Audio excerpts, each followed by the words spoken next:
If you're watching this, you're probably looking at a way for you to manage your own scoliosis. What I'm going to show you is ways to stretch and strengthen your back that will actually straighten up the curve here. This comes from Dr. Dave Tiberio and Gary Gray, both physiotherapists and researchers who've discovered ways of using exercises and functional movement to actually increase the optimal healing of the body. What we have here is an idiopathic scoliosis. That means no known cause. If your scoliosis comes from a fracture to your middle back or to something that you actually can attribute it to, this may not be very effective. But if doctors have checked you out and you don't know why you have a scoliosis, this is a really good bet for getting your back nice and straight. Usually a scoliosis happens in this S-shaped pattern. And this one, we're looking at someone from behind. So it's like you're looking at me from behind. We're side bending to the left in the upper back. So upper back, side bend left. And with that, there's also a rotation. When the back side bends one way, it will rotate to the opposite way. So it's side bend to the left, but it's rotated right. And this arrow signifies that it's coming back to the right here. In the lower back, we're side bent to the right, and that means we're going to be rotated slightly to the left.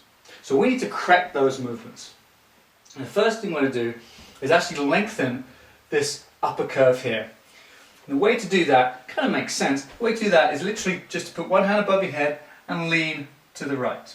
Okay, you can see how that is going to actually lengthen the back. And a really good way of holding that stretch is to lean against the wall. So if I just face this way, put my hand up here and I'm just leaning against the wall. So it looks like this, I'm just leaning against the wall. The second thing we need to do is to actually derotate or stretch this rotation here. So you imagine I'm actually rotated to the right. To stretch that, I would just twist to the left. So pretty straightforward. I can just face here, put my hand on the wall and hold it there. So if you're going to do those, you can hold them for about 30 seconds, just enough time for the body to sort of start stretching and for the ligaments and the muscles to relax into that area. But to make it even faster, you can actually use a third movement. The body does three movements. It goes left and right, so we call this in the frontal plane, or it can rotate, but it also bends forwards and backwards. So if we use those three movements, we're going to get a faster change. So I want to straighten up this side, so I'm going to lean to the right. Then I want to derotate this curve that's rotated to the right, so I'm going to twist to the left. So I'm going to hold that position. But then, if I just bring in some bending forwards and bending backwards, very slowly, this is going to stimulate the muscles and the nerves and the ligaments in this area to adjust way faster than just holding one movement. And what I'm trying to do is I'm trying to keep the movement to in my middle of the back here. I can use my head as the sort of the primary driver or the primary sort of leader of the movement, or I can use my upper chest here. So we're just like that. From behind, looks like this. And then from the front, I'll be leaning this way just a little bit, rotating this way, and just getting my back to move there. Okay, so that is the lengthening component of this side, lengthening component of this curve. Now we need to move on to the lower back. I've just got a spine over here to show you. So essentially, we're like this. The lower back is a little bit bent this way, and the back's bent this way. So in order to straighten out my lower back, what I could do is I could just put something under my left leg, and that would straighten out my lower back. So all you need to do is stand on a book or something about a couple of inches high, depending on how bad or how severe your scoliosis is. Now here's the interesting part. Where it's side bent to the right here, it's also going to be rotated to the left. We need to actually step forward with that right foot, because what that does, it creates a relative rotation correctly in the lower back. So if I step forward with my right foot, I'm actually going to derotate my spine from below. Imagine if I have two vertebrae like this, and this is the one underneath, or this is the sacrum at the bottom. It's just bending forward like this, and that's created relative right rotation. So the thing is rotated left, but we want it to rotate to the right. And the way we do that from below is by using the right foot going forward. So very easily, we just step forward with the right foot, and we put the left foot on something. And that's the stretch for the lower back. Ideally, you could actually combine them. So you would stand in that right foot forward position with the left foot on a little step, lean to the right, rotate to the left, and just do some very small movements through the upper back. In that way you've pre-positioned the lower back and then doing the exercises with the upper back. You got them both at the same time. Now we need to think about how we strengthen these movements. So to strengthen the upper back, I need to get these muscles here with these arrows coming in, I need to get them to work together like this, and that will straighten me up. So if I put a weight in my left hand, if this weight was to win, it would pull me down this way, lengthening these muscles. But for me to push the weight up, I need to strengthen these, or contract these muscles, so I'm going to strengthen them. So in this side bending, to strengthen these muscles, all I'm going to do is put a weight in my left hand and reach up to the ceiling. The weight you use can vary, depends how strong you are and so on, but we don't want to look for much more than 15 repetitions of that. But we can also vary the speed, and we can vary the weight, and we can vary how many times you do it. There's lots of variables there, but generally 10 to 15 repetitions of a weight that's kind of comfortable for you to use.